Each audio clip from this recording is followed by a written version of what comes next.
Salut toi, bienvenue au podcast Le Leader Atypique. Pour l'épisode de cette semaine, j'ai eu le grand bonheur de m'entretenir avec Danny Michael Tifo du podcast Au-delà de moi, qu'en est-il des tabous?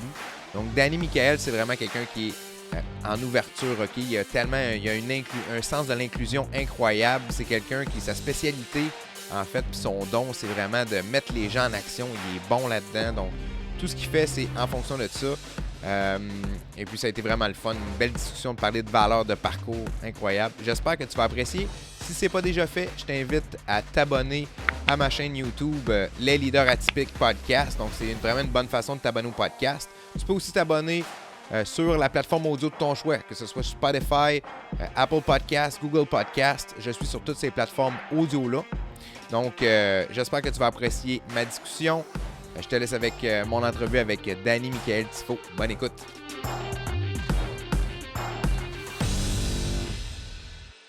Salut Danny, comment ça va? Hey, ça va super bien. Et toi, mon cher ami Yannick? Top shape 100 000 à l'heure, c'est mon mantra. C'est mon partner qui m'a appris ce mantra-là. Et t'as pas le choix, tu le sors puis tu y vas all-in. Fait que, hey, pour les auditeurs, j'étais avec Danny Michael Tifo du podcast, je veux juste le dire bien comme il faut, Au-delà de moi, qu'en est-il des tabous? Fait que toi, t'es un gars qui... C'est pour ça que les deux, on est dans l'académie du podcast, puis c'est pour ça que je t'ai vu aller, là, je t'ai vu parler, puis je me suis dit ça fit trop avec moi. C'est un gars qui veut se mettre de l'avant, t'es dans l'inclusion, clairement. Totalement. Je ne sais pas si mon Internet va bien, la gang. Je ne sais pas si vous allez m'entendre saccader, mais une chose est certaine, c'est qu'on... OK, super. Donc, oui. Ben oui, moi je suis dans le sans détour, je suis dans le tabou. Je vais vraiment focusser sans détour à un endroit X qui va nous permettre vraiment d'avancer en tout temps, en tout lieu. Et il y a 2 ans de cela, j'avais commencé mon podcast Au-delà de moi, qu'en est-il des tabous? Pour me raconter, mais faire raconter les histoires aux gens qui ont vécu des moments particuliers, difficiles dans leur vie, mais qui se sont inspirés et qui ont réussi à se sortir de quelque chose qui est parfois beaucoup plus grand que nous, tel un traumatisme ou quoi que ce soit. Et qu'est-ce qu'on fait avec ça? Comment qu'on rend ça un peu plus lumineux sans être dans le grano et compagnie, là? Mais c'est quoi la mise en action? Qu'est-ce qui a fait qu'aujourd'hui, je me sors de ça puis je suis capable d'avancer puis de faire mes choses différemment, en fait? Et moi, c'est ce que je fais dans la vie de toute façon aussi. Mais, tu sais, je suis pas mal certain que t'as tout qu'un parcours à nous jaser parce qu'on n'arrive pas dans la vie, on se dit pas que, regarde, OK, c'est correct, je vais partir. Tu sais, tu vis une vie tranquille, puis là, tu te dis pas, ah, ben, regarde, je pars mon podcast parce que là, je veux que le monde se mette en action, tu sais. Je suis certain que tu as une histoire à nous raconter par rapport à ça. Ton parcours, tu sais, ça ressemble à quoi? Parce que veux pas, moi, je suis un gars comme toi, j'ai la même philosophie que toi, mais ça passe par des petits traumatismes, des affaires qui marchent pas comme qu'on veut. On se ramasse dans des bouts qu'on file pas, puis là, on réussit à passer au travers de ça. On a quelqu'un qui nous a... Tu sais, je veux dire, l'histoire peut être n'importe comment, fait que j'aimerais ça t'écouter là-dessus.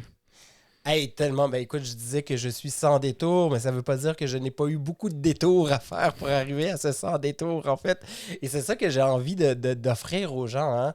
Tu sais, de dire, hey, tu peux les faire les détours, là, mais à un moment donné, c'est pas ça. C'est juste pas ça. Écoute, moi, mon histoire, rapidement. Ben, écoute, il y a de cela...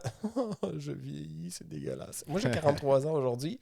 C'est ta fête? Et à l'âge de 18 ans, j'ai été confronté à ma réalité, c'est-à-dire de sortir du placard, tout simplement. Sortir du placard. Mais sortir du placard, pour monsieur, madame, tout le monde, ça a l'air très banal, mais je vais vous donner ça en peut-être plus différemment. Imaginez votre plus grand secret dans la vie. Là, vous avez le plus grand secret. Là, et vous ne pouvez pas le dire, votre secret. Parce que c'est votre secret. Puis vous vivez avec. Puis vous avez la crainte. Vous avez peur de vous faire juger. Vous avez peur de la réaction de l'autre. Vous avez peur de ne plus avoir de maison, d'habitat, d'endroit, de sécurité, en fait. Et vous savez que si vous dites ça, ben, vous risquez de tout perdre ça. Alors, qu'est-ce qu'on fait? Ben, on s'invente une vie, on se ment à soi-même, on se crée des habitudes malsaines, on se drogue, on va dans l'alcoolisme, on va dans plein d'endroits qui sont excessivement nocives. Et nécessairement, ben, à un moment donné, on frappe un mur. Hein? C'est la triste réalité.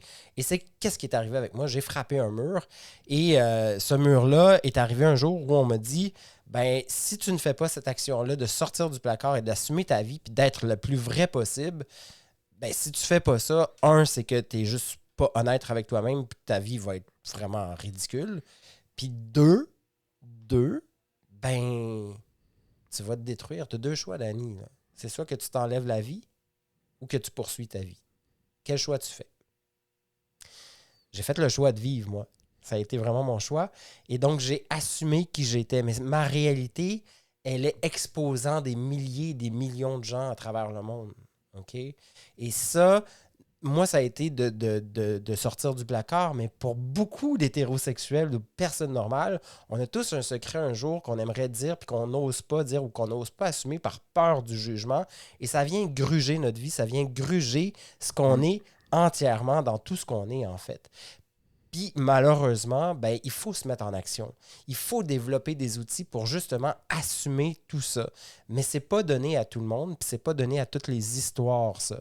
Et il y a un rythme à avoir pour arriver à ça. Et moi, ben, j'ai Ça prend développé une certaine ce rythme. maturité. Ça prend, oui, Parce que, aussi. ce que tu dis, dans le fond, c'est de vivre sa vie de façon un peu authentique, là, si on veut. Parce que des fois, c'est même pas de notre faute, là, tu sais, qu'on est dans une track, on se fait programmer quand on est jeune.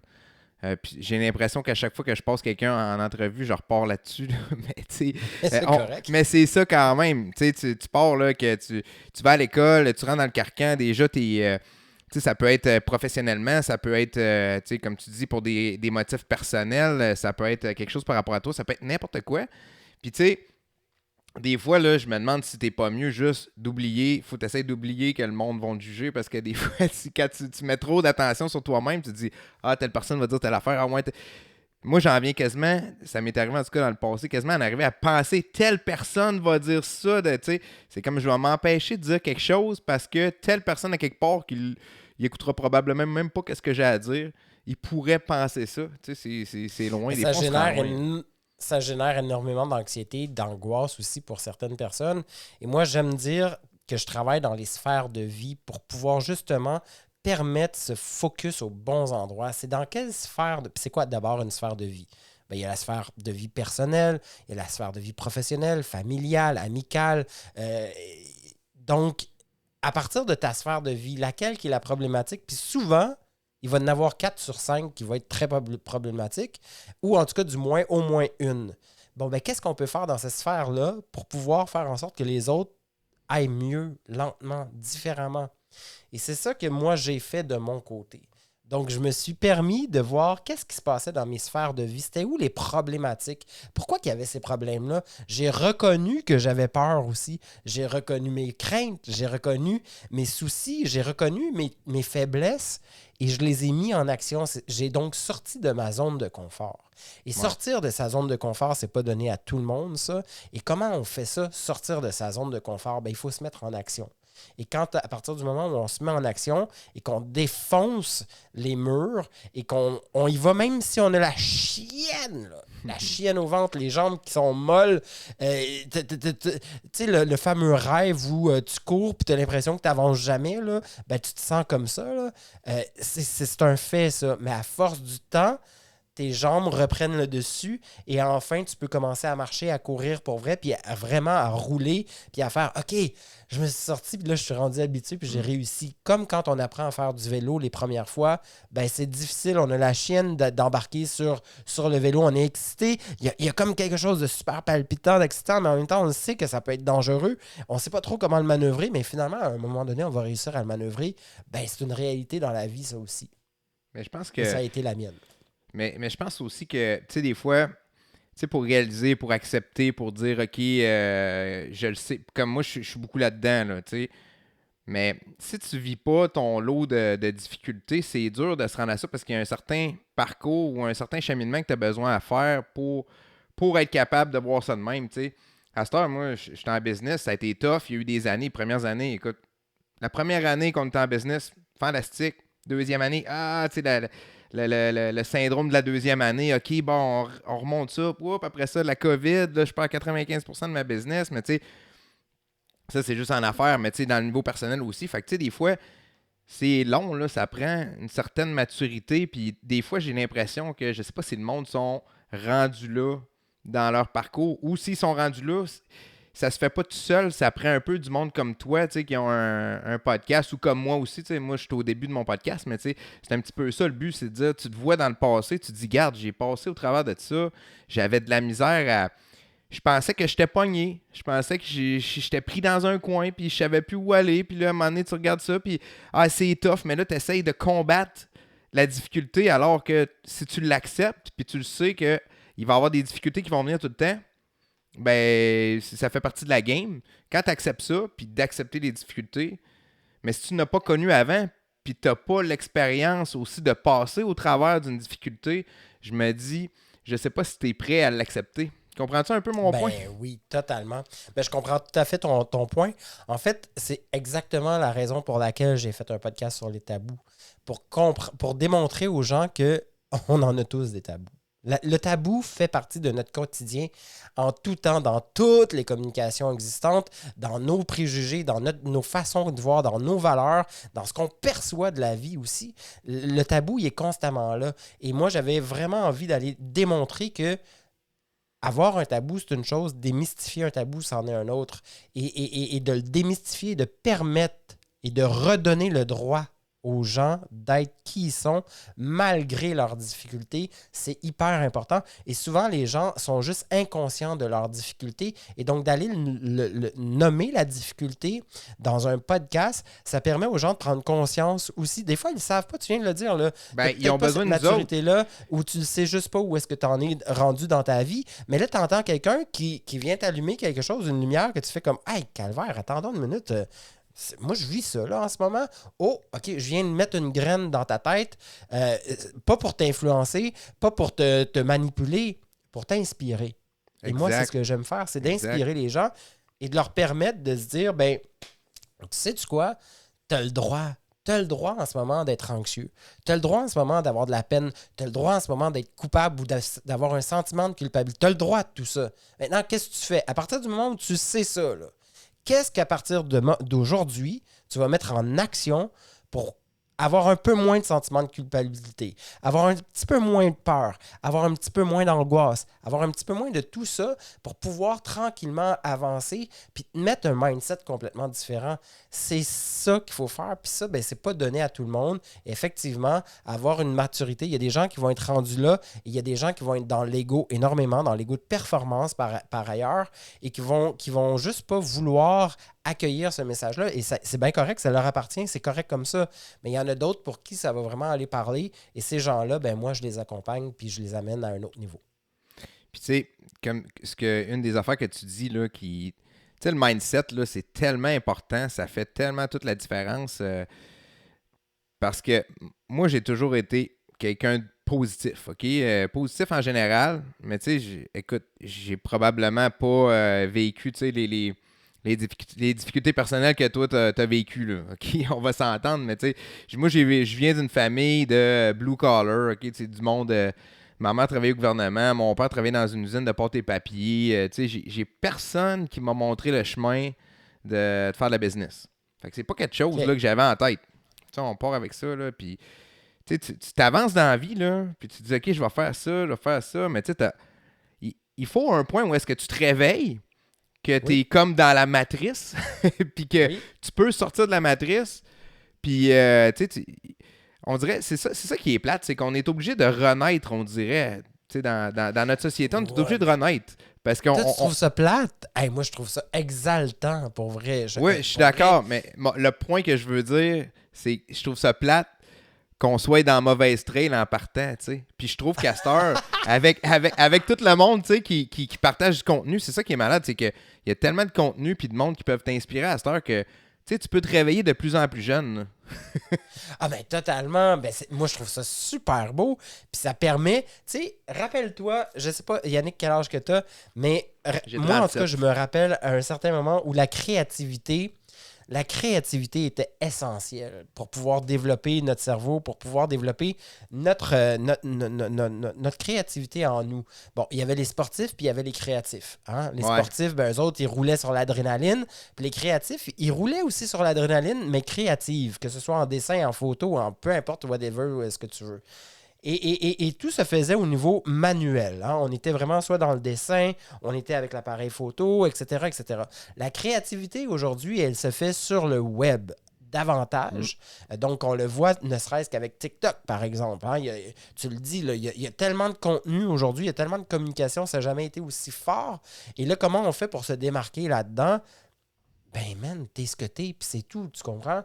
Plus tu vas être dans ton rôle de Yannick Motard, plus les gens vont soit connecter avec toi ou pas. Et là, le monde, moi, j'ai Ben, un c'est problème exactement. avec ça. Regarde, écoute, tu mets exactement les mots sur c'est quoi les leaders atypiques. C'est exactement ça. Tu sais, ça vient de ça, tu sais. Parce que comme je te disais, comme je te disais avant le podcast, avant qu'on commence d'enregistrer, moi, je suis dans le milieu de l'imprimerie, si on veut, qui est un milieu archaïque. Moi, je suis pas un pro des réseaux sociaux où je commence, je m'améliore. Mais tu sais, à un moment donné, je me suis dit, garde, le monde, ils viennent faire de la business avec nous autres. Oui, on fait des beaux produits, ça coche tout, mais c'est pas pour ça qu'ils viennent. Là. Ils viennent parce que c'est Yannick, c'est un gars positif, il a de l'énergie, il règle mon problème quand je suis dans la marde. Tu sais, quand je l'appelle, c'est le fun, tu sais, ça me motive, il est inspirant. Tu sais, c'est ça qu'ils font, le monde. Ils viennent pas pour qu'est-ce que t'as à offrir, ils viennent pour toi. Fait que là, je me suis dit, hey, ça là, c'est toute ma gang là, dans l'imprimerie là, qui parle pas. Là. Puis là, j'ai dit, watch-moi, man. Je m'en vais mettre ma personnalité partout. Mais non, mais c'était important, ça. Moi, j'ai C'était toujours ça, dit... c'était ça le principe, tu sais. Tu sais, Yannick, moi, j'ai été dans le service client toute ma vie. Toute ma vie. Ça fait 25 ans. 25 ans, peut-être même 30 ans là, que je suis dans le service client non-stop, OK? Et la chose que j'ai juste envie de dire, puis combien de fois j'ai entendu le mot vendre, vendre, vendre, vendre, vendre, puis à combien de fois j'ai entendu jaillit les vendeurs, jaillit les vendeurs, jaillit les... Hey, écoute, les gens pensent que vendre, c'est vendre un produit. Non, esti, le produit, on s'en fout du produit. Ben, la vente est On partout se dans fout. tous les aspects. Non, mais la vente, le produit, on s'en fout. Les gens achètent jamais le produit avant. Ils achètent l'homme ou la femme en arrière du produit. Et si l'homme et la femme en arrière du produit leur parlent, ils vont acheter le produit. C'est aussi simple que ça. Puis est-ce que le produit répond à leurs besoins? Oui. S'il ne répond pas à leurs besoins, just too bad, ils s'en vont. Puis à partir du moment où l'homme ou la femme qui est en arrière du produit est passionné, ben naturellement, il va vendre. Il va vendre par sa passion. Donc, pour moi, c'est pas de la vente, c'est de la passion. À partir du moment où tu es passionné, mais nécessairement, la vente se fait naturellement. Et tu le vois, tu le sais. Là, moi, je te parle depuis tantôt. Là, ma passion, moi, c'est d'être au service de l'humain. Ça a toujours été ça, ça va toujours être ça. Puis de les mettre en action. Bien, nécessairement, si je parle de ma mise en action puis de comment je veux amener la personne à un autre niveau, ben toi, tu vas faire comme... Hey, moi, that's my boy, là. C'est lui, là, Ouais, j'ai envie qu'il fait. m'amène à un autre niveau, là. Tu comprends? Ben oui, exact. Parce que je le vis, je le ressens, je le vibre, puis je l'émane à travers un écran. Alors, imagine quand tu es en présentiel ou à travers un micro. Donc, quand tu es en présentiel avec moi, imagine comment je t'amène... T'sais, moi, j'y crois à ça. Je suis pas comme, ben, j'aimerais ça t'amener à un autre niveau. Il faudrait peut-être que... Non, Chris, non, je t'amène à un autre niveau. Oui. Puis tu sais, on se fioule des autres aussi, tu sais, dans la vie, là. Clairement. Mais tu sais, tu me parlais ton concept de vente.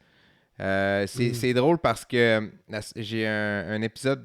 En tout cas, quand les auditeurs vont entendre ça, ben, il va déjà être en ligne. C'est mon épisode numéro 2 qui est avec Simon Harvey. C'est quelqu'un que je connais d'ici, de Québec. Puis c'est exactement ça qu'on... Nous autres, on a parlé de vente pendant 1 heure de temps. C'est exactement ça qu'on disait. C'est que, tu sais, t'es authentique. Le monde veut te faire confiance. On est dans un monde de bullshit incroyable. Ça, c'est ma prémisse. Tu sais, quand j'étais jeune... tu sais, mettons, là, les petites filles, là, écoute, moi j'ai 37, là, tu me posais la question par rapport à mon âge tantôt. Dans les années 80-90, là, il y avait des mannequins qui étaient dans les magazines, puis déjà à cet âge-là, les profs disaient, OK, bon, ben, aux petites filles, OK, faut pas que vous essayiez de ressembler à ça, c'est pas la réalité, c'est pas ça la vraie vie. Puis tu sais, à cette heure-là, c'est comme, à cette heure-là, ça a juste plus de bon sens, tu sais, tu te compares avec... la petite fille, elle va se comparer avec son ami qui a pris une pause avec un filtre. Il y a du monde là, qui met des filtres là, sur leurs photos sur Instagram. Là. J'y reconnais même pas. Mais moi, tu me reconnais-tu? Est-ce que je me ressemble? Ben oui. Là, ça te pas... Non, mais tu sais, t'as le droit de mettre des filtres si tu veux. sais, mais je veux dire, ça veut pas dire jamais, mais tu sais, ce que je veux dire, c'est qu'on est quand même là, tu sais. C'est superficiel, on est puis dans avant, un monde superficiel, effectivement. Puis on se comparait à une mannequin, tu sais, dans un magazine, mais à cette heure, si tu te compares à voisine, tu sais, qui a fait une chirurgie, gars, je suis bien gros dans l'acceptation, puis tu sais, qu'on veut, si t'es pas à l'aise avec une partie de ton corps, tu veux la refaire, fine, moi, je suis pour la liberté totale, OK? Mais fais-le pas pour l'autre, fais-le pour toi-même. Exact, pas pour se faire accepter, là.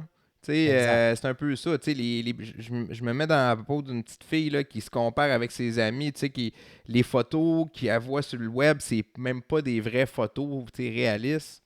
C'est plus ça le principe. Là, Moi, j'aime beaucoup justement le concept de la comparaison. Parlons-en si tu veux, Yannick. Pour moi, il y a la comparaison positive et la comparaison négative. Se comparer pour atteindre un résultat optimiste, positif, qui est en lien direct avec ce que tu désires. Par exemple, être inspiré dans cette comparaison-là. Je me compare à une personne parce que j'ai envie par rapport à de l'admiration. Par rapport à de Exactement, l'admiration. Parce que j'ai envie d'être à ce niveau-là. J'ai pas envie d'avoir... c'est pas d'être la personne, c'est d'être au niveau de cette personne-là, OK? Et de se mettre à son niveau et donc de me faire inspirer par elle. Donc d'avoir un modèle. Ouais, ça pour moi, ça fait beaucoup de sens. Par contre, la comparaison négative, c'est celle-ci. Moi, je voudrais être cette personne-là, avoir ce corps-là, avoir sa façon de penser, parce que moi, personnellement, je ne pense pas avoir ces capacités-là. Je pense pas avoir... Et là, tu te démolis tranquillement. Ouais. Pour être la personne que tu seras jamais, parce que tu te démolis tellement que ton estime en prend un coup, ta confiance en prend un coup, tout en prend un coup, et ton entourage te suit même plus parce qu'il ne croit même pas en toi. Et ça, c'est vraiment de la comparaison hyper négative. Donc, il faut faire attention à ça, c'est ce que je dis. Ben oui, puis exact, puis tu sais, dans le fond, là, le but là, de tout ça, là, c'est juste de pouvoir... Il y a peut-être quelqu'un qui va entendre ça à quelque part, ça sera peut-être même pas... soit ton podcast ou mon podcast ou n'importe quel.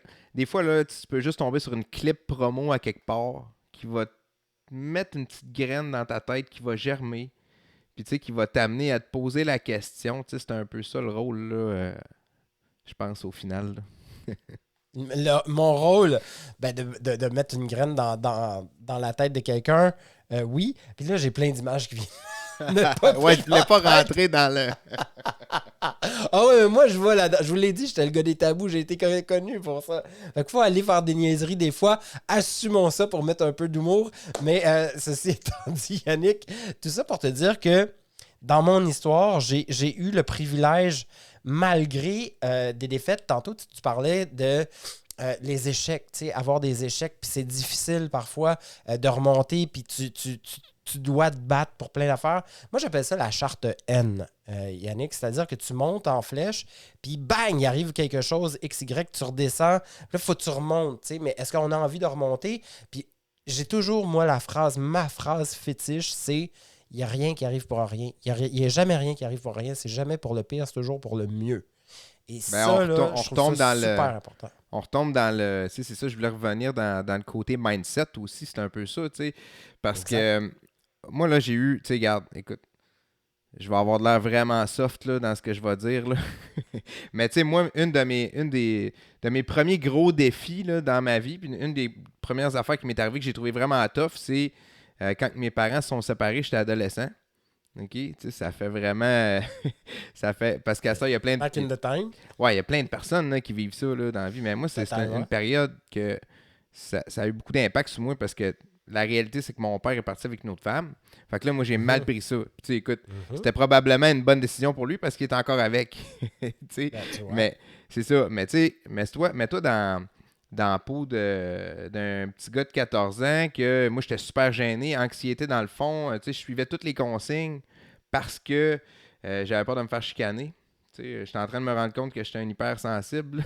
C'est une autre histoire. Fait que, tu sais, quand c'est arrivé, ça a comme starté ma crise d'adolescence. Là, j'ai sauté sur le crinque, comme on dit. Là. J'ai viré bout pour bout. Je me suis ouvert aux autres. Puis, tu me demanderais à ça. Moi, dans le temps, j'ai vécu ça tough. Mais la réalité, c'est que, tu sais, je te dirais, si on recommence, là, on fait la même affaire, là, parce que cette crise-là m'a apporté tellement du bon, au niveau du développement. Qu'est-ce que tu as apporté de bon? Qu'est-ce qu'elle t'a Ben, apporté de bon? première chose, c'est qu'elle m'a orienté sur les autres. Ça, c'est la première chose. Elle m'a fait sortir de mon cocon. Première grosse affaire. Fait que, tu sais, mets-toi dans la peau d'un jeune qui a de la misère à aller vers les autres. Tu sais, j'avais de la misère à me faire des amis. Moi, ce qui me stressait, là, c'était exemple, à l'école, quand que le prof dit « OK, vous allez vous mettre en équipe de 2. » Là, je regarde autour de moi, là, j'espère qu'il va en avoir un qui va rester tout seul à la fin, là, parce que si on est un nombre impair, là, je suis tout seul. Là, tu sais. Juste aller vers Fait que les t'étais autres. un Si c'était- introverti. Non, T'étais un même pas. introverti. J'étais juste tellement sensible. Là, tu sais. Moi, toutes les rentrées, je braillais là, en arrière de ma mère. Ok. Là. Je trouvais ça vraiment dur de m'incorporer. Puis je ressentais tout là, tu sais, de façon démesurée. Là. Puis, à ce temps, le monde Hmm. me dit Ah, Yann, c'est un gars qui a de l'empathie, tu sais, qui comprend. Mais tu sais, ce qui m'a amené à découvrir ça, c'est que c'est le processus que j'ai fait avec mes enfants. Tu sais, parce que eux autres, là, moi, 2 enfants autistes, l'anxiété chez nous, là, c'est dans le tapis, mon gars. Là. Tu sais, ça prend pas grand-chose. Tu changes un plan, c'est la fin du monde. Moi, j'ai pas un trouble du spectre de l'autisme, là, mais tu sais, il y a des affaires que j'ai compris. Tu sais, j'avais jamais compris avant d'avoir 25-26 ans, là, quand mon plus vieux, tu sais, je ne savais pas encore qu'il était autiste. J'ai été dans une réunion, dans une espèce de formation au CLSC pour les parents d'enfants anxieux. OK?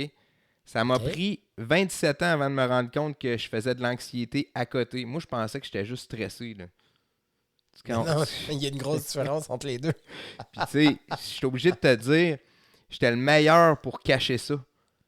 C'est ça Écoute, qui est est-ce que, triste. est-ce Ma que tu me mère laisses m'a juste faire dit... une parenthèse, Ben oui, vas-y, Yannick? vas-y.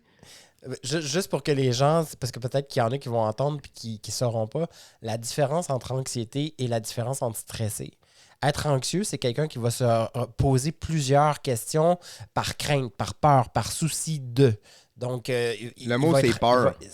Exactement. Les peurs, là, tes questionnements sont générés par la peur, par la crainte, par le jugement, peu importe, et tu t'agresses toi-même en bout de ligne. Alors que le stress, c'est un projet qu'on doit amener à terme. Et là, il y a un concept de temps. Donc, c'est quelque chose qui se fait dans le temps. Et on va souvent, dans le temps, se créer un gros stress en pensant qu'il y a un tigre ou un lion qui va venir nous manger ou nous chicaner.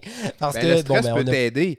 Le stress peut t'aider à être plus productif, pas l'anxiété. absolument. Non, L'anxiété va te ralentir, elle t'empêche de bouger, elle va te stopper. Tu t'auras même plus la tête claire, tu sauras même plus par où aller à cause quand tu es là-dedans. En fait, le Fait que, tu sais, stress peut amener à l'anxiété, puis ouais, peut amener à la crise d'angoisse parce que tout à fait. il t'oblige à te mettre en action, mais peut-être pas pour les bonnes choses, ou encore, il va t'obliger à te mettre en action pour les bonnes choses parce que ça te drive, ça te permet d'avoir du... Ouais, Tu sais, exact. avoir le trac, c'est un stress. J'ai le trac de rentrer en scène, mais je sais que je vais avoir du fun. Ou j'ai le stress de l'excitation. Hein? On est excité d'un party de Noël qui s'en vient. Ça génère un stress en nous. Là. On le sent dans notre corps. Là. Il y a une surabondance d'excitation. Ouais, Donc ça, c'est du stress qui va soit générer de l'anxiété ou du bonheur ou peu importe, mais ça va générer une émotion. Exact. Fait que, Voilà. ouais, c'est ça. Puis, tu sais, l'anxiété, non, c'est parce que j'avais quelqu'un qui m'a envoyé à la main dans. Pour ceux-là qui vont pogner à la clip, ça va être bien comique. Salut à puis, celui qui donne la main. non, il est parti. Fait que, ouais, c'est ça. Puis, tu sais, dans le fond, l'anxiété, c'est juste de toujours imaginer qu'est-ce qui pourrait arriver, là. Puis, tu sais, Le pire. t'es dans la peur à côté. Fait que moi, j'ai grandi là-dedans. OK? C'est OK. poche, là. Mais, tu sais. Non, c'est pas poche. C'est ton Ouais. parcours. Fait que, tu sais, par contre, quand j'étais jeune, là, j'étais capable de vraiment connecter avec le monde. Là. Tu sais, ça, je m'en suis rendu compte à un moment donné là, que tu sais, ils me comprenaient. Je me rappelle les premières blondes que j'avais, là, leur mère, là, il était full gentil avec moi parce qu'il disait, hein, tu sais, il se confiait quasiment à moi. Tu sais, ma mère, là, elle a vécu sa séparation, elle se confiait à moi. Tu sais, c'est pour ça que je l'ai vécu top. Qu'est-ce que aussi, ça là. générait comme émotion chez vous dans ce temps-là? Ah, ben de la frustration envers mon père à côté. Ah oui, hein? Écoute, Oui, hein, pour vrai. Ouais, puis tu sais, après ça, écoute, étant le grand sensible que je suis, fait que là, après ça, à un moment donné, j'ai passé par-dessus. Puis là, je m'en suis voulu d'avoir été pas fin avec mon père. Imagines-tu, hey, pauvre petit gars qui... Fait que- Tu te sentais coupable. ouais, Mais c'est ça. exact. Tu sais, tantôt, au début de l'entrevue, je te disais à quel point j'étais là. Tu sais, moi, j'accompagnais les gens dans leur traumatisme. Je sais pas si je l'ai dit pendant l'entrevue ou avant, en pré-entrevue, mais je te disais que j'accompagnais les gens dans leur traumatisme. Et je te disais à quel point tout le monde a un traumatisme en quelque part, Ah, tout c'est sûr. dépendant du niveau. Il y a des niveaux de traumatisme. Il y en a qui sont énormes parce que c'est un choc post-traumatique, puis il y en a qui c'est un petit traumatisme, tu sais. Et je considère que de vivre la séparation d'un parent pour un jeune adolescent ou encore pour un enfant, c'est hyper traumatisant parce qu'on défait le milieu familial, on défait la bulle Ah, familiale clairement. pour créer une autre bulle.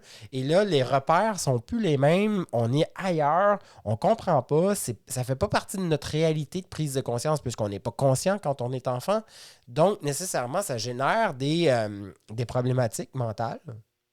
Et quand je dis des problématiques mentales, ça ne veut pas dire des problèmes de santé mentale.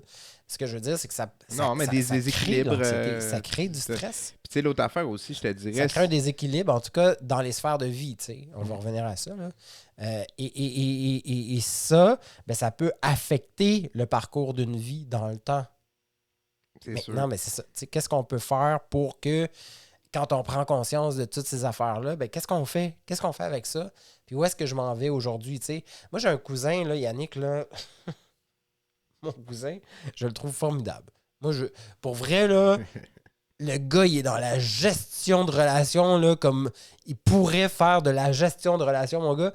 Lui, là, il a eu 5 blondes avec chacun un enfant. OK? Ils ont tous eu un enfant avec lui. Puis, il côtoie à chaque party, ces 5 blondes reviennent à la maison avec leurs enfants, puis ils se parlent. Là. Tout le monde se parle. Je pense que je serais capable de faire ça. Je pense que je serais capable de faire ça. Je suis là tout le temps comme wow. Mais c'est sûr que c'est. Il réussit à créer de l'interconnexion entre elles et à générer une belle relation positive, autant pour les enfants que pour ces femmes-là, sans les avoir mis dans le trouble ou etc. Même s'ils ont eu toutes et chacune une histoire de couple qui a soit implosé, explosé, mais qui a permis quand même quelque chose de super fort. Puis moi, je trouve ça tellement fascinant à voir. Mais tant mieux si toi, tu es capable de faire ça. C'est cool, mais je pense que ça doit être une personne qui est respectueuse aussi.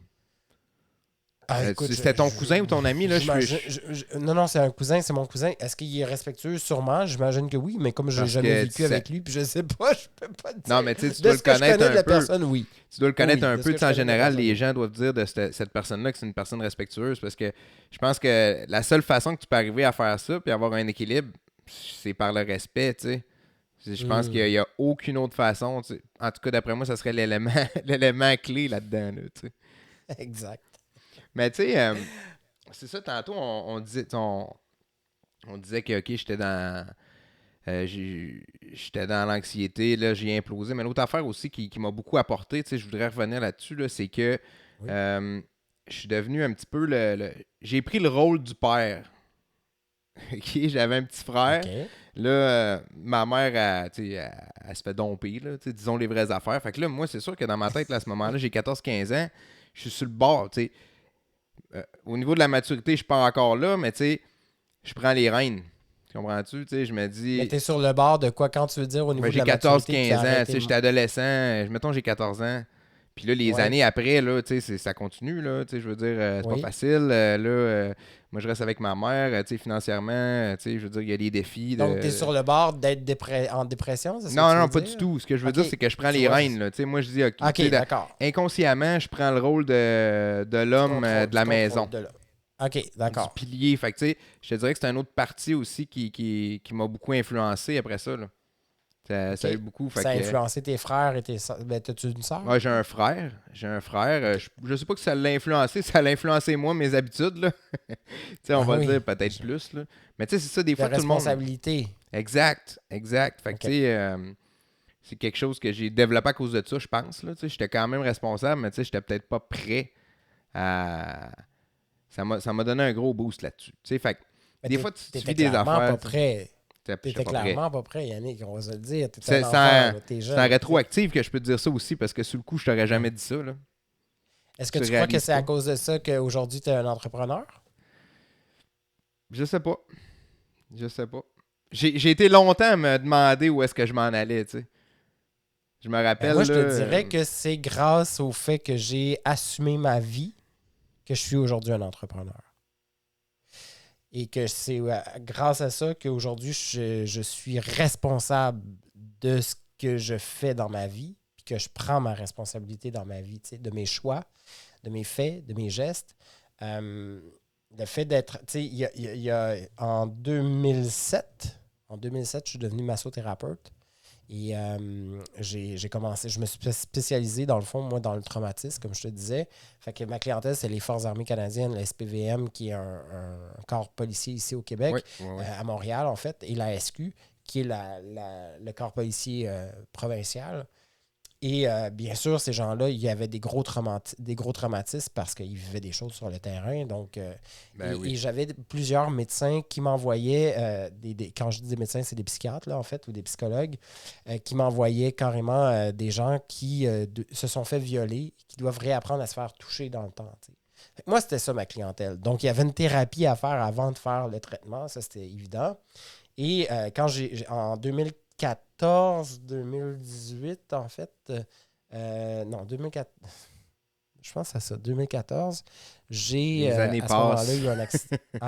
Oui, je les pense années que ça fait un passent. moment. Ça va vite, man. Je capote. Ça va trop vite, les années. Plus tu vieillis, plus ça va vite. C'est ça qu'ils disent. Et j'ai eu un accident, un délit de fuite. Il y a quelqu'un qui était sous. C'est-tu moi qui ai fait ça? Oui. Ah, oui. Hey, bonjour, comment ça va? Je suis désolé. Ça a tombé, je sais pas c'est quoi. Bref, excusez pour le bruit, la gang. Si vous entendez un bruit, c'était chez moi, mais j'ai aucune idée de qu'est-ce que c'est. Bref. Et donc, j'ai eu un accident, c'était un délit de fuite. Le gars, il était sous. Il m'a percuté et ça a généré des blessures. J'ai pu pratiquer quand même un peu après, mais finalement, mon corps n'a pas suivi. Fait que j'ai dû arrêter la profession. Et je suis devenu famille d'accueil pour des gens ayant une déficience intellectuelle. Ça fait 5 ans maintenant que je fais ça. Ils habitent à la maison 7 jours semaine, etc. Mais ça me manquait. Ça me manquait de traiter des gens qui étaient dans le besoin, qui avaient des traumatismes, des troubles, qui ne savaient pas qu'est-ce qui se passait dans leur vie, puis qui procrastinent, mais ils veulent se mettre en action, là, mais ils ne savent pas par où commencer. Ils ont trop de choses en tête, trop d'affaires qui se passent dans leur vie. Je me suis dit, hey, moi, c'est ça que je veux faire. Je veux retourner au service de l'humain, outre ce que je fais à la maison en tout temps. Qu'est-ce que je peux faire à l'extérieur pour pouvoir aller propulser la bonne nouvelle? Mais tu sais... Hey, gars, t'es capable. Mais, je suis devenu entrepreneur, moi, à cause de ça, parce que, justement, mon histoire, où est-ce que j'étais tellement pas dans l'action, où est-ce que je me rentrais tellement... Tu sais, j'étais tellement introverti de mon histoire, puis j'étais tellement caché... Je me dis, je peux pas croire qu'il peut avoir... faut que les gens sortent de leur cocon, faut que les gens se permettent de vivre, d'avoir une liberté qui ose, qui sortent de leur zone de confort. C'est tellement libérateur, ça fait tellement du bien, puis ça nous permet juste, tu sais, combien de gens qui vont te le dire sûrement, là, hey, ça nous permet d'être heureux, d'avoir ta liberté financière. Du vrai bonheur. Combien de gens qui doivent te dire, Yannick, hey, toi, là, t'es entrepreneur, fais-tu bien de l'argent? Ben, tu sais, souvent, le monde comment me t'as dit... fait pour être un entrepreneur? Ouais. On a toutes des images des entrepreneurs. Puis souvent, là, c'est ça que je dis, moi, je me sens pas comme un entrepreneur parce que on vit avec des stéréotypes. Tu sais, on grandit avec des stéréotypes. Puis, tu sais, moi, là, j'avais le stéréotype d'entrepreneur. Pour moi, un entrepreneur, puis surtout dans le domaine de l'imprimerie, là, comme on disait là, avant le show, là, moi, je suis dans le domaine de l'imprimerie, puis tu sais, c'est un domaine qui est archaïque. Là. Il n'y en a pas des influenceurs là-dedans. Là. Il y en a quelques-uns, ça commence. Moi, c'est pour ça que je me suis mis de l'avant. Puis, tu sais, je voyais ça de même. Un gars avec une cravate qui travaille 80 heures, rigide, le boss, tu sais, qui... Puis, écoute, c'est... Mais ça, c'est les grandes entreprises. Mais les PME, Ouais. en réalité, c'est pas ça, là. Ben, tu sais, souvent, ils travaillent beaucoup, le monde. Mais, tu sais, Oui. le monde, ils me disent, hey, tu dois travailler beaucoup, tu es en affaires, ils disent, ça fait partie de leur phrase, il faut que tu travailles beaucoup, sûrement. J'ai dit, tu sais, pour toi, là, mettons, tu peux dire, hey, mettons, là, OK, on est samedi matin, moi, je suis au camping, j'ai traîné mon planificateur, je check mes affaires, mais tu sais, ma blonde, pas ma blonde, ma mère, parce que mon frère, il a sa roulotte à côté de moi au camping, fait que ma mère sort de la roulotte, puis elle me regarde, elle dit, tu travailles à matin? Je travaille pas, là. Pas ça, travailler, là. Tu sais, c'est un lifestyle. T'es passionné. C'est un lifestyle. Oui, c'est ça que je dis au monde, c'est que c'est pas travailler. j'ai pas une job dure, là. Il n'y a rien de dur dans ce que je fais. Mais Rien pour toi, Yannick, c'est pas difficile parce que toi, t'es passionné. Pour quelqu'un d'autre, ça serait super difficile parce qu'il ne comprend pas ta business. Tu comprends? Mais des fois, je me demande si la passion, c'est pas. Ça peut être quelque chose que tu développes, là, parce que moi, je suis passionné. Moi, je suis juste passionné. Tu n'as pas besoin de rajouter de telle affaire. Tu comprends-tu? Tu me dis, OK. Tu comprends-tu ce que je veux dire? C'est là que le mindset rentre en ligne de compte. Tu es passionné de la vie. Là, je veux dire, regarde, OK, il faut apprendre telle affaire. Fine. C'est sûr qu'il va y avoir des affaires plates, là. Il y a tout le temps des affaires plates. Tu sais, des fois, compter une soumission un vendredi après-midi comme que je faisais juste avant qu'on se parle, ça me le tente pas. Hey, vendredi après-midi, là, puis là, j'entends les gars qui sont en train de prendre de la bière dans le shop, là, tu sais, vendredi après-midi, relax. Puis là, moi, je suis en train d'essayer de finir ma maudite soumission, là, parce que j'ai promis à mon client que j'y enverrai avant de partir. Puis, tu sais, je veux dire, je suis pas passionné de ça, là. Tu comprends-tu? Mais je suis pas passionné de ça. Mais tu sais, il faut que je le fasse. Puis je le fais pareil. Mais c'est pas ta zone de génie. C'est pas ta zone de génie. Mais c'est quoi ta zone? C'est la créativité? C'est la création? C'est le monde. Moi c'est le monde. Tu sais, moi, là, tu vois, là, on parlait du côté sensible, là, puis de l'empathie, là. Quand j'ai compris que c'était ma force, parce que c'est pour ça que j'ai parti un podcast. Tu sais, je me suis dit, je voyais quasiment ça comme un super pouvoir, là. Tu sais, je me suis dit, hey, toutes les... Puis regarde, j'ai pas une vie extraordinaire, là. Tu sais, je veux dire, j'ai une vie quand même assez... que plein de monde ont probablement déjà vécu, tu sais. Puis je me dis, hey, ça, c'est arrivé pour ça, c'est arrivé pour ça, pour que ma faiblesse, parce que moi, l'anxiété puis ma crainte d'aller vers les autres, ma sensibilité, c'était un problème, là, jeune, tu sais. C'était un très gros problème. Ouais. C'est lourd, là, grandir avec ça, là. Puis là, tu te dis, Colin, je suis pas assez fort. Tu vois ça comme une faiblesse dans ta tête, alors que c'est une force. Fait que...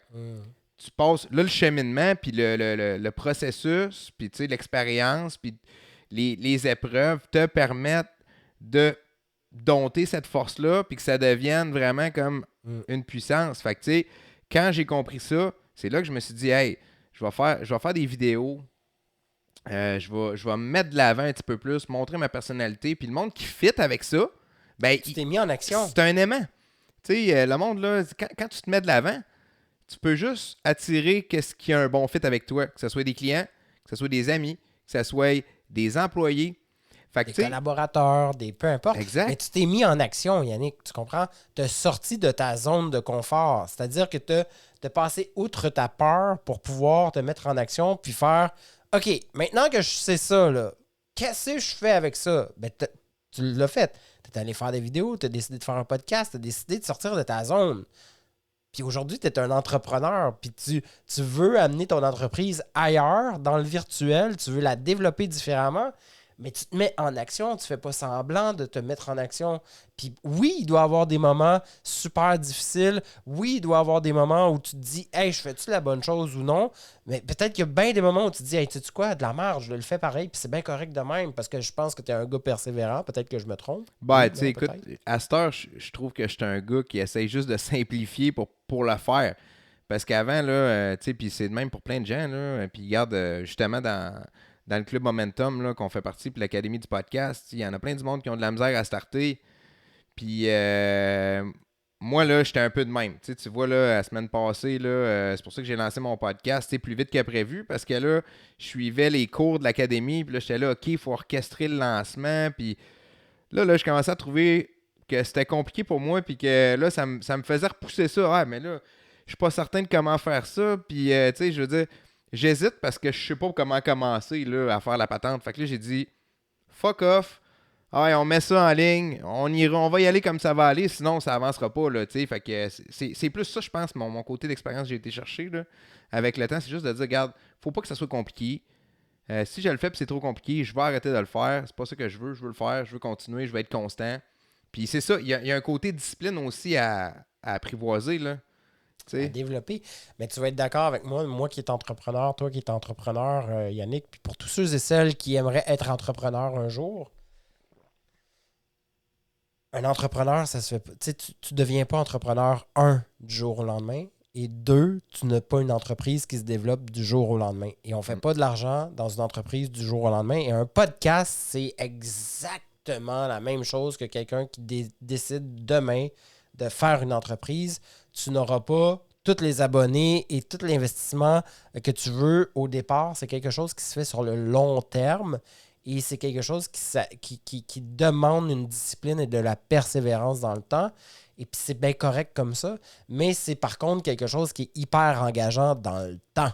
Puis ça, Quelque faut le chose que dire. les gens vont vouloir découvrir davantage dans Puis le temps. aussi, c'est l'autre raison pourquoi j'ai starté les leaders atypiques, c'est que faut le dire que ça prend du temps. OK? Parce oui. que des fois, avec les réseaux sociaux, là, tu entends du monde, là, c'est comme si. Écoute, j'écoutais un. Ils achètent leurs abonnés. J'écoutais un podcast de Drôlement Inspirant avec François Lambert. OK, moi je le suis un peu, François Lambert. Tu sais, c'est un gars, il y a de la polémique, mais quand même, c'est un gars de business. Puis tu sais, Oui. Ah oui. il disait. En fait, c'est lui ou sa femme qui est de business, un des deux. Mais tu sais, le gars, il a eu plein de business, il a réussi, il a monté ça. Puis il y a une phrase là, que je trouvais tellement malade, là, c'est qu'il dit, garde, on aimerait tout ça, là, que ça prenne 12-18 mois, là, puis qu'on est riche. Là. Mais il dit, l'affaire, la réalité, là, c'est que ça prend 7 à 10 ans. Ton test, là, ton premier test, là, c'est de toffer 5 ans. OK? Les 5 premières années, là, prends ça pour acquis. Là. Ben, je veux pas dire que c'est de la merde, parce que je veux pas décourager. C'est la créativité, en fait. Les 5 premières années, tu te définis. Mais regarde, c'est... Je vais faire une drôle de comparaison, OK? Après ça, tu vas voir. Mais c'est un 5 années nécessaire pour te développer. Tu as besoin de vivre de la merde pour être bon. Écoute, c'est de l'apprentissage. 100% du temps. C'est comme... J'ai des chums, tu sais, moi j'ai eu des enfants, puis j'ai plein de monde autour de moi qui ont eu des enfants. Puis tu sais, les grossesses, là, je dis, tu sais, là, ma blonde, là, quand elle était rendue à 8 mois et demi, là, enceinte, là, elle était tellement écœurée, tu sais, elle était plus bien. Tu sais, c'est pour ça que je dis, c'est bien fait la vie. Ça te prépare tellement à l'accouchement de vivre, d'avoir ton dernier mois de marde que t'es plus capable de dormir. C'est une préparation. Là. Puis ça a l'air niaiseux. Hey, les femmes qui vont t'écouter, ils seront pas contentes. Va chier. Ouais, non, je suis. Non, mais je le sais que c'est tough. Je sais que c'est tough, mais c'est le même principe. Tu vas vivre des difficultés, plus de difficultés que la normale, parce que aussi, tu connais pas ça. Tu as de l'apprentissage à faire, tu as un chemin. Il faut le grind, là, c'est important. C'est important parce que ça te forme. C'est pas juste quelque chose que tu dois passer par-dessus, c'est pour ça qu'il faut que tu l'acceptes. Puis moi, dans mon parcours, là, la discipline, je l'ai développée avec l'entraînement beaucoup. L'entraînement physique. Puis j'ai suivi des influenceurs, tu sais, en tout cas, je suis un gros fan de podcasts, puis j'en écoute du US beaucoup, puis des coachs, puis tu sais, des coachs en business, mais tu sais, qui sont dans le milieu de la forme physique, puis tu sais, de te lever le matin, OK, tu te mets, première affaire, tu fais ça, ok, parfait, tu te mets en short, tu t'en vas en bas ou tu t'en vas à la salle de gym, tu embarques devant le squat rack. Moi, j'étais un gars de squat rack, là, tu sais, les racks à squat, là, tu sais, c'est style powerlifting. C'est tough, là. C'est tough, ça me le tente à peu près jamais. J'aime ça, je suis content de le faire. Je suis content de le faire, mais tu sais, tu as toujours besoin de te pousser dans le derrière pour le faire. Toujours. Puis ça, c'est formateur. C'est tellement formateur. Tu dois t'habituer. Exact, même chose. Mais tu dois t'habituer à grinder. C'est une habitude à prendre. Puis je trouve tellement que l'exercice physique, c'est quelque chose de... Moi, je fais du powerlifting, c'est correct, mais tu peux aller courir le matin ou tu peux faire n'importe quoi, mais tu sais, qui te demande de la rigueur à tous les jours. Puis c'est plus facile de le faire à tous les jours que de le faire, mettons, 2 jours sur 5. Mais ça peut être à tous les jours. Quand tu as une certaine liberté, tu sais, moi, j'ai le privilège d'avoir une liberté dans la vie. J'ai vraiment ce privilège-là.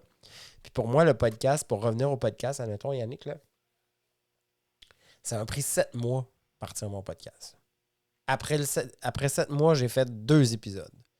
Après avoir fait mes 2 épisodes, ça m'a pris un autre 4 mois à refaire 20 épisodes. Okay. Et là, ça doit faire au moins 3 mois que j'ai pas fait d'épisodes et que je recommence tranquillement à remettre des épisodes en ligne. Mais à chaque fois, entre les espaces, tu sais, le 7 mois, le 4 mois, le 3 mois, bon, d'abord, tu vois que ça rapetisse déjà dans le temps. Fait qu'on aime ça. Mais il y a eu tout un éventail de prise de création. Qu'est-ce que je dois mettre? Qu'est-ce que je dois faire? Qu'est-ce que je dois développer? Comment je peux me mettre en action davantage? Aller voir les vidéos. Et là, de me faire dire, ouais, mais non, arrête d'aller voir les vidéos, mets-toi en action. Puis là, tu le sais pas trop parce que tu connais tes Il y a un tes équilibre à limites, aller tu connais chercher entre les deux. principes. Là. Il y a un équilibre, exactement. Un entrepreneur, quand il start, c'est la même chose. Ça va y prendre du temps. Il va se frapper, il va frapper sur un mur. Là. Peut-être que même son local va fermer, mais s'il est vraiment passionné, s'il y a vraiment une envie réelle, ben, il va rouvrir un nouveau local ailleurs, puis il va essayer encore à différents niveaux. Il va apprendre de ses erreurs du premier coup. Il va avancer, il va changer, il va s'aligner, il va changer peut-être même sa devanture, son écriture, etc. Puis à un moment donné, il va frapper sur l'endroit que ça donne un gros coup, puis que les gens font comme... Hey, t'as-tu vu le gars, sa nouvelle affaire, comment c'est malade? Ouais, mais t'as-tu vu tout ce qu'il a fait comme cheminement avant d'arriver Puis on le voit pas. T'as-tu vu le gars, c'est fou, qu'est-ce qu'il fait, là? C'est ça le but des leaders atypiques, c'est de le dire, cette partie-là, parce que tu te sens tellement tout seul quand t'es dans cette partie-là. Tu te sens fucking tout seul, là. Tu te dis, je suis le seul au monde à vivre cette merde. Puis là, tu vois tout le monde qui réussissent autour de toi, qui ont tout l'air à l'avoir facile, puis ils se sont fait chier. Fait que, moi, là, j'ai besoin d'entendre ça quand c'est tough, de le savoir. Tu sais, quand j'ai entendu... c'est qui que j'ai... En tout cas, je pense que c'était un... Attends un peu, c'est qui? Ah, c'était... Nous autres, on a un... Tu te connais peut-être Sylvain Boudreau, c'est ça? Boudreau ou Godreau? C'est lui qui fait le mois Inc. Oui. Je sais pas si tu connais. Okay. Puis en tout cas, lui, c'est un conférencier à Québec. Puis il dit... Tu sais, j'ai vu sa conférence au début de la COVID en Zoom. Puis il dit, tu sais, écoute, les business, là, 5 ans, font pas une scène. Tu sais, puis ils n'arrachent pendant 5 ans, puis ils essayent de starter ça, puis là, c'est juste de... Puis, oups, c'est drôle, après 5 ans, ça décolle, parce que lui, il disait un peu ce qu'on dit, là, tu sais, passer par le processus, puis ouais, c'est pas facile, mais c'est pas grave, puis tu sais, moi, là, ça faisait 5 ans, là, tu sais, que j'étais en business, puis qu'il y a eu 2 gros, tu sais, il y a eu ma crise du 2-3 ans, après ça remontait, après ça, la COVID, moi, je fais des produits... je fais des menus de restaurant puis je fais des registres funéraires. Fait que c'est 2 affaires qui, s'il n'y a pas de funérailles puis s'il n'y a pas de restaurant d'ouvert, t'es un peu dans la merde. Fait que tu sais, nous autres, on aurait pu fermer. Honnêtement, là, on aurait pu fermer 100 000 à l'heure. En ligne. Les restaurants étaient en ligne. Faut que tu développes ton en ligne. Ouais, je comprends, mais tu sais, comme pour un gars comme moi qui fait des couvertures, tu sais, mon marché est parti. Ce que je veux dire, c'est que j'ai perdu 95% de mon chiffre d'affaires. One shot. Ça a remonté Ça remontait en, mettons, 1 an et demi. Là. Tu sais, comme là, on a fini notre année, puis on a eu vraiment une belle année. Mais tu sais, l'autre année d'avant, là, c'était rien que de la merde. Là. C'était rien que de la merde. Fait que tu sais, des fois, là, je regarde ça, puis je me dis... Puis là, en plus, je voyais au début, là, quand ça commençait, tu sais, je recommençais à... Ça commençait à être pas si pire, là. C'était pas... on faisait pas d'argent, mais on survivait, puis il dit, quand j'ai entendu ça, ça m'a fait un bien énorme.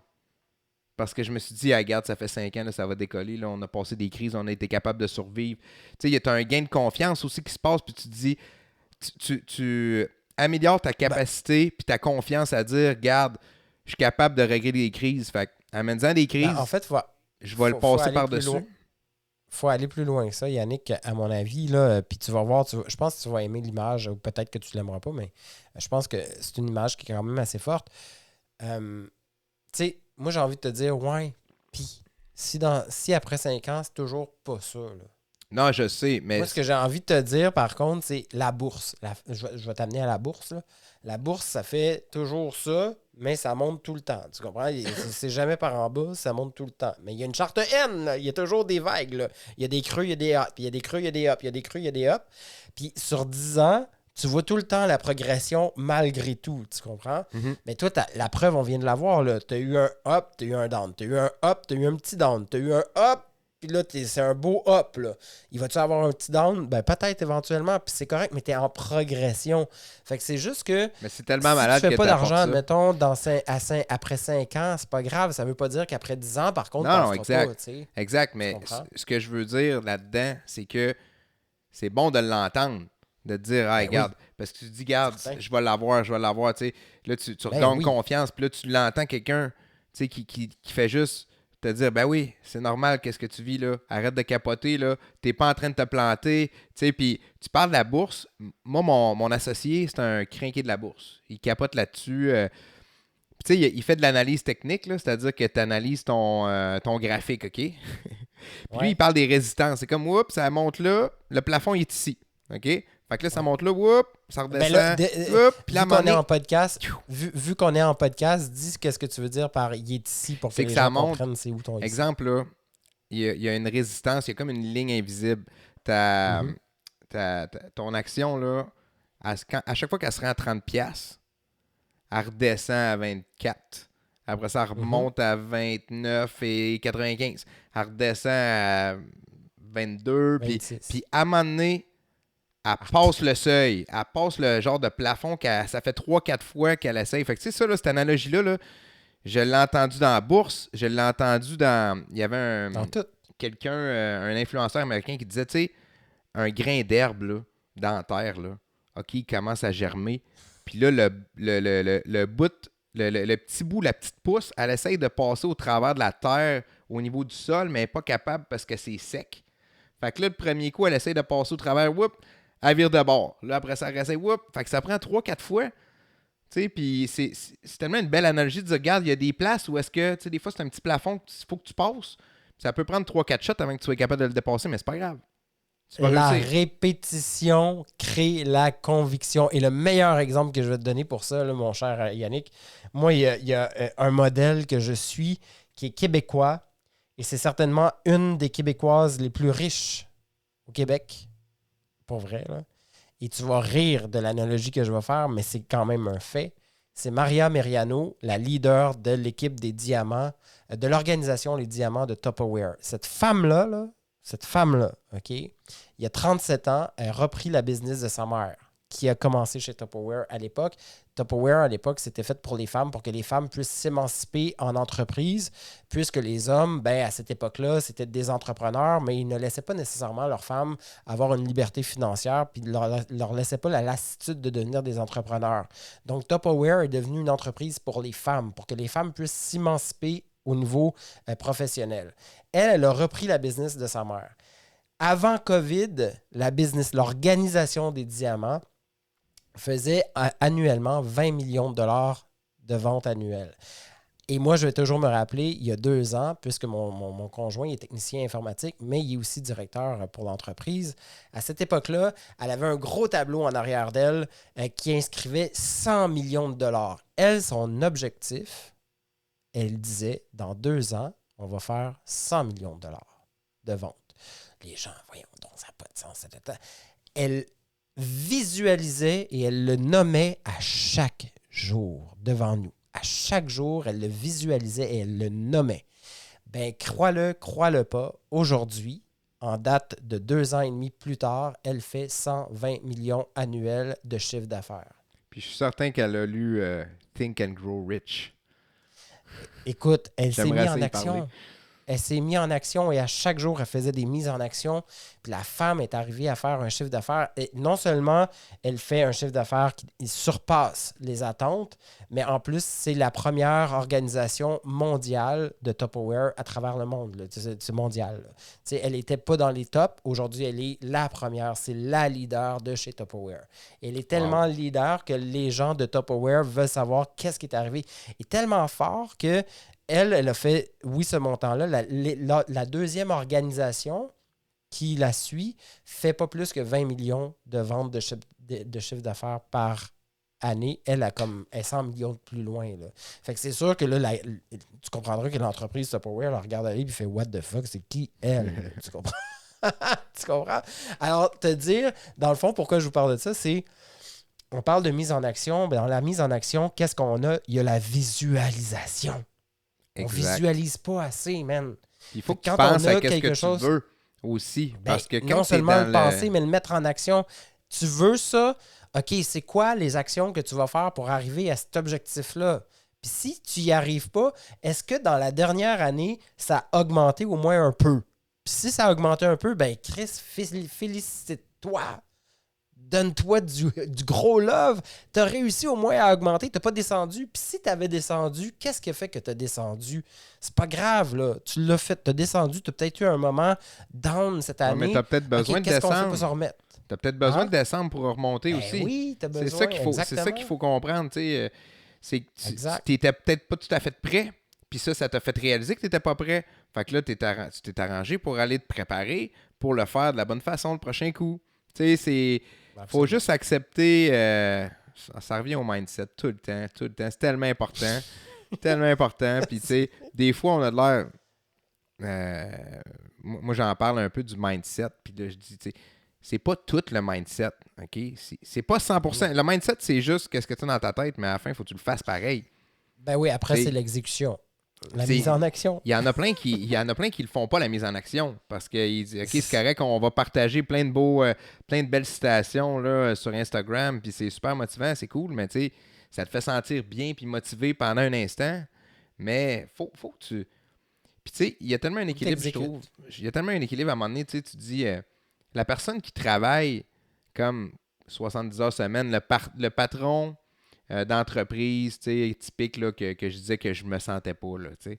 Mais tu peux pas penser, là. Tu peux pas penser parce que tu n'as pas dormi tes nuits. Moi, ça me prend une nuit de 7-8 heures. Écoute, c'est super important. Faut pas que j'aie trop d'affaires à faire. Faut pas que j'aie une to-do list de 50 affaires, là. Première affaire, faut que tu penses, c'est où est-ce que tu veux aller, puis tu t'essayes de visualiser, comme tu dis, le chemin. Tu sais, puis on est vite pris dans la routine infernale. Puis moi, j'étais là-dedans, là. Écoute, quand j'ai eu mon deuxième bébé, puis qu'il y avait 1 an, j'étais dans une job que j'aimais pas, j'avais des responsabilités, j'étais comme directeur de production, puis on me mettait la pression, puis ils voulaient que j'agisse d'une façon qui n'était pas alignée avec moi, là, tu sais, pantoute, là. Fait que je me sentais vraiment pas bien là-dedans. Puis, je suis plutôt aussi que je m'en allais là, avec ça. Là, mais... je sais pas, je te suis. Mais tu sais, c'est ça. Tu sais, écoute, il faut que tu penses, tu sais, c'est par rapport à la routine infernale. Tu parlais au mindset. Par rapport à la routine. Oui. T'es tellement dans le jus, t'arrives chez vous, tu dors pas. Tu sais, fait que t'as besoin de dormir, t'occuper de ta santé, d'être bien dans ton corps, là-dedans. C'est tellement... Sain. Puis ça prend de la rigueur pour prioriser ça. C'est super important. Tu es la personne la plus importante dans ta vie. Merci beaucoup. Merci beaucoup. Hey, ça... Mais oui, non, mais c'est... Effectivement, il faut que la personne soit consciente que c'est elle la personne la plus importante dans sa vie. Et si elle réussit à savoir qu'elle est la plus importante dans sa vie, elle va réussir à inspirer puis à leader, à faire du vrai leadership, pas du leadership de crasse, là, du vrai leadership qui va permettre de faire avancer les autres à leur façon puis avec des valeurs qui lui ressemblent. En fait. Puis vivre une meilleure vie. Vivre une vie extraordinaire qu'elle va apprécier. Parce que une meilleure vie pour toi, une meilleure vie pour moi, ça veut dire quoi? Donc, c'est à partir du moment où tu réussis à vivre ta propre meilleure vie par rapport à toi, tu sais. Exact. Hey, ça fait déjà plus qu'1 heure qu'on se parle. Fait que je voulais te remercier infiniment. C'est vraiment le fun de discuter avec toi. Puis je pense qu'on l'a bien fait, là. Je voulais que ça ressemble à ça. Fait que c'est cool. Fait que je te remercie beaucoup, Dani. En finissant, où est-ce que le monde peut se rendre pour avoir accès à tes trucs? Mettons, Je suis super content. Aujourd'hui, on est le 16 septembre 2022. Et je suis en train de refaire mon site web parce que je veux qu'il soit aligné à ce que j'offre davantage aujourd'hui. Et donc, je suis là-dedans. Donc, je te dirais que d'ici la fin septembre 2022, mon site web va être en ligne, dannymichaeltifo.com. Donc, je vais envoyer le lien que tu pourras mettre sur ton podcast, on va mettre ça dans la description. Sinon, c'est toujours partout. Hein? Inscrivez Danny Michael Tifo là, sur le web, vous allez voir tout ça. Si tu vois un beau sourire, c'est la bonne personne. Hey, je te remercie beaucoup. Voilà. Je te remercie beaucoup de ta participation. Puis j'espère qu'on va se reparler bientôt. À la prochaine. Avec plaisir. Et n'hésitez pas si vous avez envie de découvrir mon podcast Au-delà de moi, qu'en est-il des tabous. Merci beaucoup, Yannick. Et voilà, c'était tout pour l'épisode de cette semaine. J'espère que tu as apprécié ma discussion avec Dani. Si ce n'est pas déjà fait, je t'invite à t'abonner au podcast, que ce soit au niveau de la chaîne YouTube des Leaders Atypiques. Donc, les Leaders Atypiques Podcast. Tu peux nous trouver sur YouTube facilement. Sinon, Tu peux aussi t'abonner sur la plateforme audio de ton choix, que ce soit Spotify, Apple Podcasts, Google Podcasts. On est sur toutes ces plateformes-là. Et sur ça, je te souhaite une bonne semaine. Ciao!